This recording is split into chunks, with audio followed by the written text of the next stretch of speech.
Appamada and its programs are supported by your generosity, and your generosity and support makes such a difference. You can find a link for contributions on the website at appamada.org. Thank you.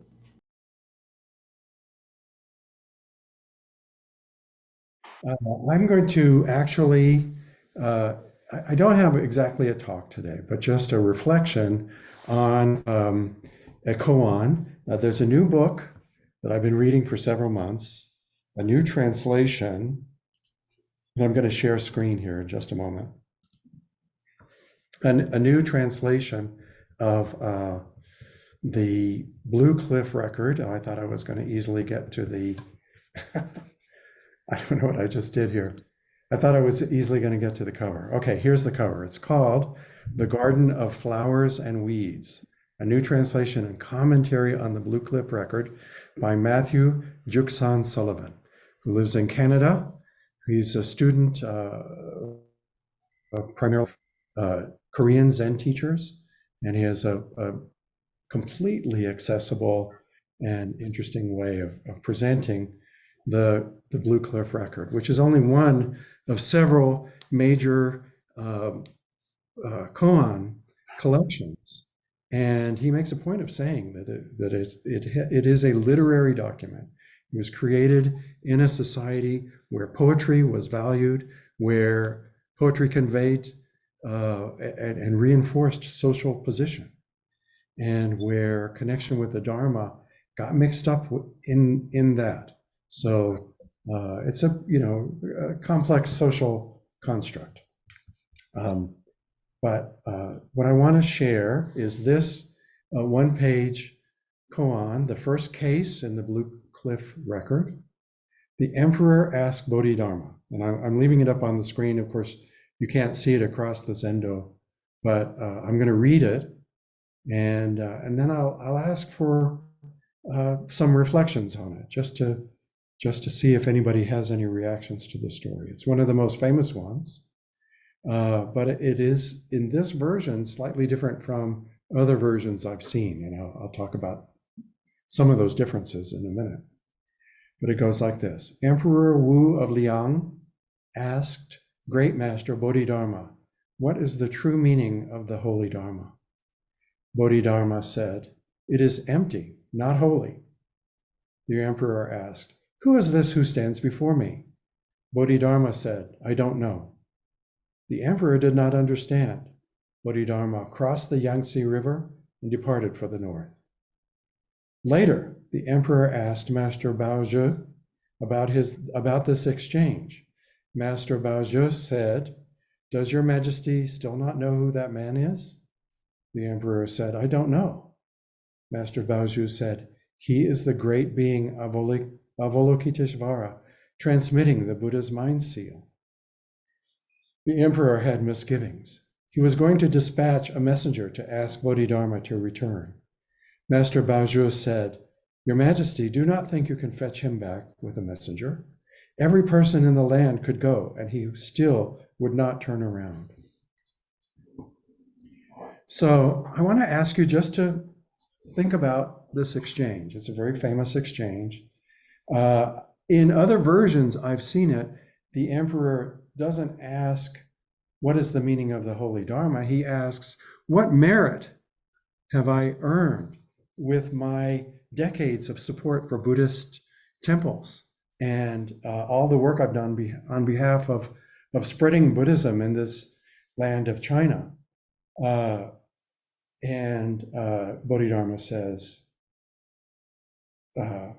"You have no merit." And then the question is, well, what is the Dharma? And he says, "A vast emptiness, nothing holy." So there are different ways in which this story is presented. But in this version, here's the emperor asking the question, what is the true meaning of the Holy Dharma? And Bodhidharma says, it's empty, not holy. And the emperor then asks the question, who is this who stands before me? And Bodhidharma says, I don't know. And then Bodhidharma just ups and leaves. He doesn't just leave the room, he crosses the Yangtze River and departs for the north.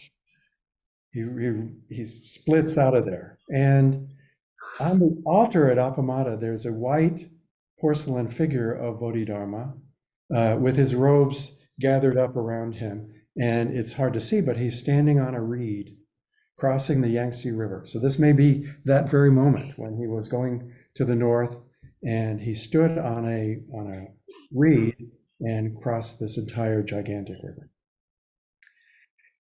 I don't know of other versions of the story that include the ensuing dialogue between the emperor and Master Baozhou, who was himself a famous Buddhist teacher.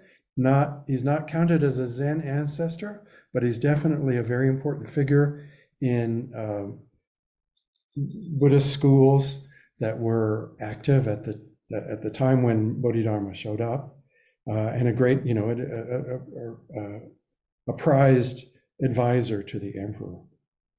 And he recognizes that Bodhidharma is not just some guy who showed up, but in fact, the great being Avalokiteshvara, transmitting the Buddha's mind seal. So he says he has said something very important, very true, that other understandings of Buddhism fall short compared to.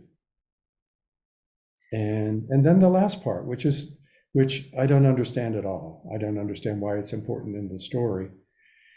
The emperor was going to send a messenger to ask him to return and talk some more, I gather.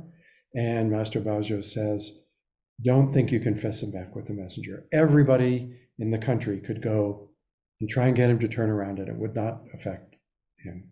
He would not turn around. I'm curious as to how that fits into the story. It doesn't flow from the rest of the story for me. So I would just like for reactions to the story, and I have some ideas about it, but I don't want to give them yet. I don't want to interrupt other thoughts that other people might have. But if you have any reactions to this story, just as a story, who are the characters? What are their relationships? Where are you in the story? That's what I'm wondering about. Where are you when you hear this story? Are you far away? Are you in the room? What is it? If you could share your thoughts on that, I'd be very grateful. So I see Nelda has raised her hand. Good morning, Joel. Thank you for this. And thank you everyone for your presence. The first thing that came up for me, I love this story, and I have heard it in the various ways, including this one kind of sort of, there's always slight variations. But what always comes up is no gift, no giver, no receiver. So that when the king, the emperor asks about, do I have any merit? For me, those are similar. We don't really, even our practice is empty. There's no gain to us. If there is any merit, what merit there is, we don't know. No gift, no giver, no receiver is all that keeps resonating in my body. So I'm interested in what folks have to say about the very last paragraph, because when I read it before and to this day, I can't figure out why he wouldn't come back, except I'm speculating. The story I make up is, Emperor, if you don't get it, my coming back's not going to help at all. So that's what I have this morning. Thank you for bringing this, Joel. Thank you, Nelda. Rosemarie? Yeah, thank you, Joel. So my first thought about the emperor's response to "it's empty, not holy," and he says, "Well, who?" What I got was, "Well, who are you to tell me this?" Because in a way, he is challenging the question, "What is the meaning of the holy Dharma?" and that the emperor, might not have liked the challenge. That was just my thought on that. By who say, like, who are you? Who is this stands before me? And he certainly didn't like the I don't know. And then why would he not come back? My thought was he has provided a thought and information. It's empty, not holy, and that the emperor, without more, has this to go by, and that was the teaching. You have what you need. Hmm. Thank you. Thank you, Rosemary.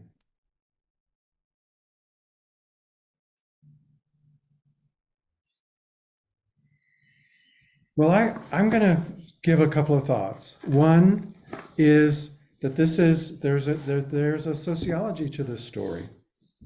But we have a couple of comments, Joel. We have a couple of comments in the Zendo.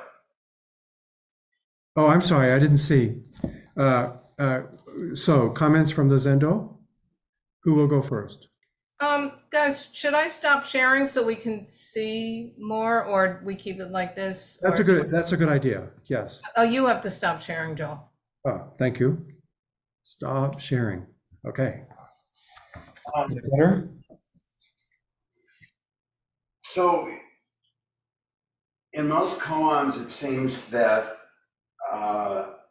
though it seems sometimes like a little bit of a hostile relationship, like with Bodhidharma and the emperor, actually Bodhidharma is trying to teach in some way. The first character is trying to teach something to the second, and I think Rosemary beautifully, emphasized that. But what's interesting to me in this version is the two I don't knows. And the first I don't know, I attach more to if I'm empty, I don't know what I am.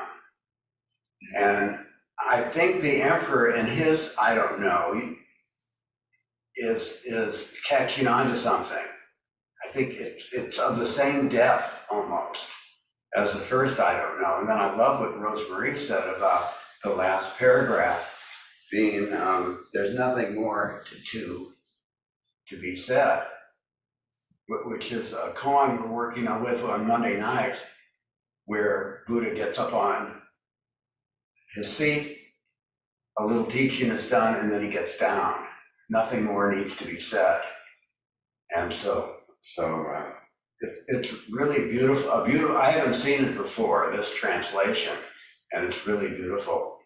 And also, I like that merit isn't part of the koan, because people usually emphasize that part of it when they read that.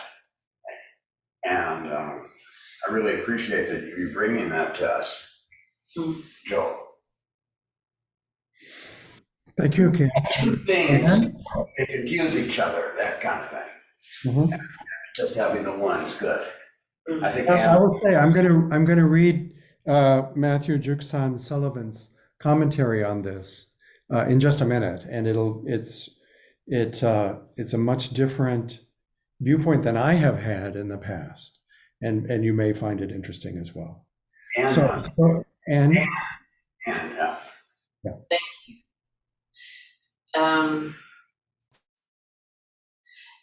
I was just listening to a interview with Thich Nhat Hanh, and I was wondering about he would not turn back in light of other teachers and in light of our teaching of compassion. And thinking, wow, that doesn't really seem compassionate. And then I was thinking about another part of the interview where he's speaking to a woman who goes to one of his retreats, Thich Nhat Hanh does, and she's a police officer. And she is talking about, how can I carry a gun and have the possibility of killing people, and then also not be violent or be peace. And he was saying, well, there's a fierce bodhisattva and there's a compassionate bodhisattva, and you have to know when to do which one. And I was thinking about that as Bodhidharma being a fierce. This is more on the fierce end of the Bodhisattva. And then when he turns away, what I was thinking about, I don't know who is this who stands before me, I don't know, is that you never know what someone else is perceiving. You never know who you are standing before. Oh, what a gift God would give us to see ourselves as others see us, as Robert Burns said. We never know that. And then if you sent everybody in the country to fetch him back, you would not get him to turn back. And just to me, that's a statement of his steadfastness, that that turn back is not so much comeback as there wouldn't be a different message if he came back. You won't get him to turn away from his understanding and his teaching. So that was my take on it. I see. Thank you so much, Anne. I see Lynn has her hand up. Yeah, I think what everybody has said has been amazing. And Kim mentioned, I had written down, it's a teaching, and Kim mentioned the teaching aspect of this. And that's what I was thinking. I think it's got to be very personal to the person. I felt like I had an enlightenment, a little bitty one during your reading. And I feel like it's not a matter of interpreting what he meant or what was meant by the story, but what happened inside of you as a result. And I'm bouncing off, Joel and I had a practice discussion this morning, and I'm bouncing off something he said there that was kind of blew me away. He said, you can give a book report or you can offer yourself. And that metaphor of a book report, to me, that's me. I can give you a book report. I can give you facts because that's my worth. Or that's what I worth. Or could it be something else? Could it be something inside me that has worth that I don't think has worth? But that's where I'm working. I'm working right, bouncing off of that. So I'm thinking that he gave the gift of himself. Mm. He gave the gift of himself. And then he crossed the Yangtze River. And I don't know exactly what that means either, but I felt like I crossed the Yangtze River myself. And I also think of gate gate, gone to the other side, that we say. It's sort of similar. So there, those are my thoughts. Thank you, Lynn. This is such a great discussion. Darcy? Yeah, it is a really great discussion. Thanks for everybody's comments. And as people talk, it feels like it's moving in me. My first impression when you read it, Joel, was when he said, so I'm thinking, this is the emperor who's put forth all this effort to spread Buddhism, and he's, trying to get some answer from great teacher. And the teacher's like, oh, it's not holy. He's like, well, what the heck have I been doing? Why have I been putting all this effort into? And it's kind of like, we over idealize the teachings, the teacher, and none of the teachers' teachings, the Dharma, is any more holy than every single shred, leaf, everything in our lives, And so that was my first impression. And then as people talked, it seems like it sort of added to the story for me. He's just trying to say, hey, you're leaning too much on me and thinking it's something special and everything's empty, and you need to let go of that. And so I'm letting go of you so you can discover that. You don't need to look somewhere else. Like, to me, I'm not coming back to give that to you. You have to find it there in your life now. That's what it feels like to me. That's great, Darcy. And I will say that is something that comes through in most of the koans. The teacher is pushing back on the student and saying, you need to acknowledge that you have the capacity within yourself to answer your own question. And it may look like a dismissal of the question, but usually it's not really a dismissal of the question. But that's a thank you. That was the talk I would have given. Those were the things I would have said about my reaction to the story. Thanks so much, Darcy. That's great. So I will add one other thing, which is, I think, important to remember, which is that this takes place in a social context. This is a Zen author recollecting a story in which Zen is given more legitimacy than the Tiantong style of Buddhism, where you sit in a monastery and you copy out the sutras that have been handed down by masters who have made over from India. And here's Bodhidharma coming from India, apparently, and he's coming with a New Testament. He may not be the first, but in this recollection of the story hundreds of years later, he's coming with a New Testament that says, yeah, that other stuff is nice, but it's not the real deal. So pay attention to what the real deal is. And the real deal is just what Darcy was saying, that it's all empty.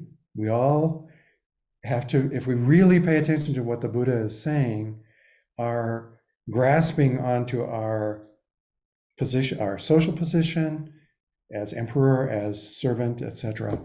Those are not really real relationships. They are only relationships that are in constant flux. And everything about ourselves that seems solid is no different from that. So here's Bodhidharma coming with a new testament, but this has a sociological impact as well.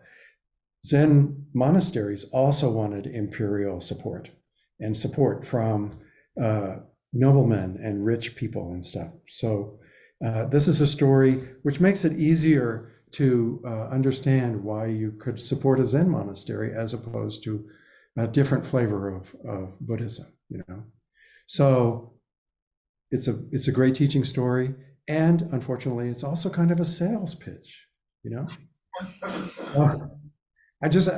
we need to hold those, it seems to me, at least in my mind, I need to hold those as well, So here, I'm just gonna read well, first of all, a couple of notes. So Matthew Sullivan is a Buddhist scholar and a Chinese scholar, and he has his own translations, and he points out some very important words.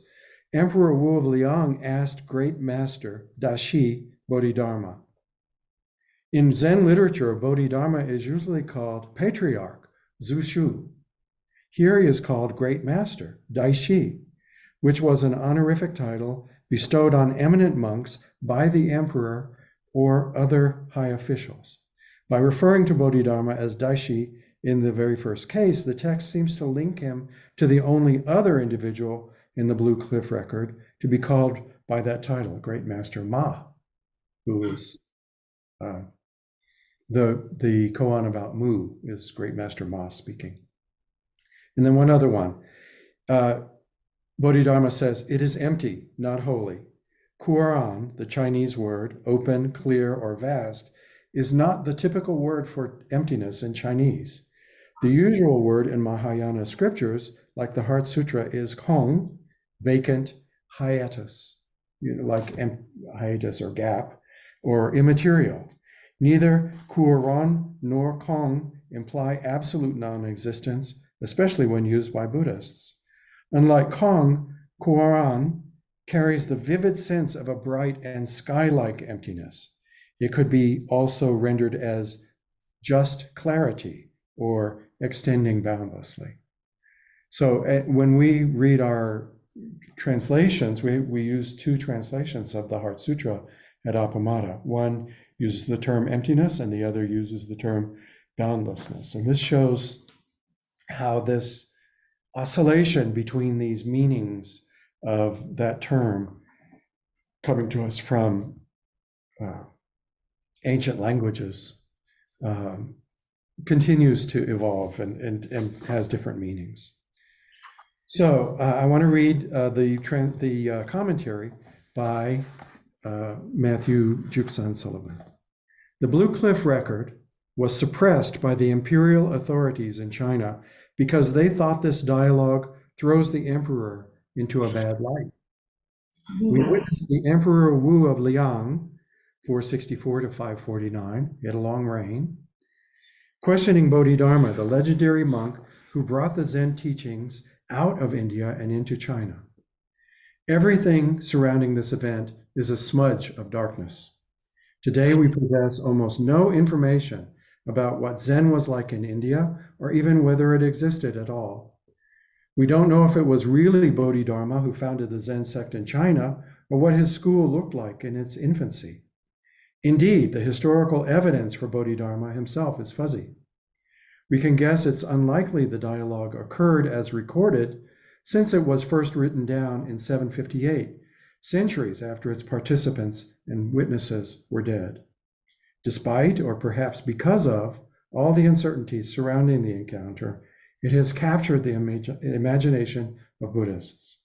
From the Tang Dynasty until today, it has been recognized as the origin of Zen as a spiritual tradition, when Zen emerged from the obscurity of the unrecorded past and into the light of written history. It's not an auspicious beginning. Historians know a good deal about the life of Emperor Wu of Liang. He was a devoted patron of Buddhism and did much to spread the Dharma throughout China. He raised hundreds of monasteries, promulgated the sutras, and ennobled teachers by inviting them to his capital.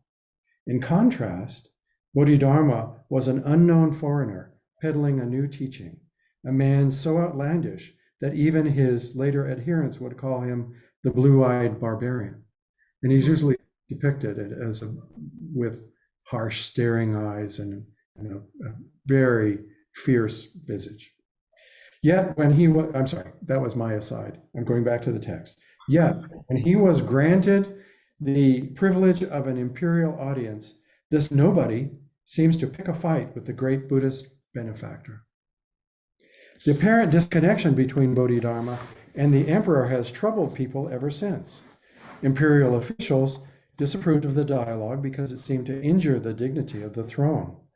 On their side, since the earliest times, Zen Buddhists have held up the emperor of Liang as a perfect encapsulation of someone who just doesn't get it. He is the foil against which all true adepts can define themselves. He continues, I have more sympathy for the emperor of Liang. Why? Because I am the emperor of Liang. I possess the mandate of heaven, I wear the 12 ornaments of imperial majesty, and I bear the jade seal of the realm. You too are the emperor of Liang. And the emperor of Liang is also the emperor of Liang. This is because the emperor of Liang shows us the way. In the Zen school of Bodhidharma, there are no teachers, only students, and he is the first student in China. He is the base of the pillar, and he makes the pillar straight. His attitude to Zen is honest. He asks questions and doesn't pretend to understand the answers. What is the true meaning of the Holy Dharma? Asked the Emperor of Liang. Is that a stupid question? Stupid questions are often the most helpful. When I was traveling from one Korean monastery to another, I asked every Zen master I met the same question. They gave me various answers, but their answers didn't really matter. What mattered was that we were sitting together, drinking tea, and looking into each other's eyes. The Emperor of Liang and Bodhidharma also met this way. As is said in another book, The Precious Teachings of the Zen Schools, accumulate learning by study, understand what you learn by questioning.